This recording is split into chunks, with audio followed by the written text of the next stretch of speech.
ધ્યાન કરતા હતા કે નહીં? હા, તો ધ્યાન ભંગ નહીં કરાવવાનું. મોટું પાપ કહેવાય યાર, કોઈનું ધ્યાન ભંગ કરાવવાનું. હા, શ્રાપ દે.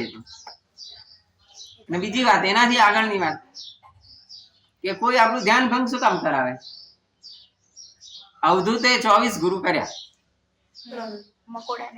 હા, એમાં બધા એને કબૂતર ને ગુરુ કર્યો, કરોળિયા ને કર્યો. એમાં એક ગુરુ કર્યો એને શરકૃત. શર એટલે બાણ, બાણ બનાવવા વાળો.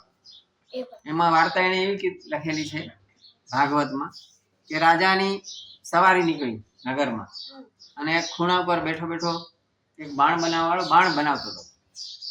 આમ ધાર કાઢવી પડે ને, તો આખી સવારી આમ ઢોલ નગારા વાગતા વાગતા આખી સવારી જતી રહી. તો એ બાણ બનાવવા વાળો હતો, એની મસ્તીમાં બાણ જ બનાવતો. એને ઊંચું ઉપાડીને પણ જોયું નહીં. એટલે અવધૂતે એવું કીધું કે શરકૃત પાસેથી હું શું શીખ્યો? ધ્યાન શીખ્યો. એકદમ ધ્યાન. એનું ધ્યાન આખી વિચાર કરો, આપણે અહીંયા કને કાંઈક કામ કરતા હોય ને વરઘોડો જાય અહીંયાથી બીજે વાગતા વાગતા રે આપણું ધ્યાન એમાં બાળ કામ કરવા.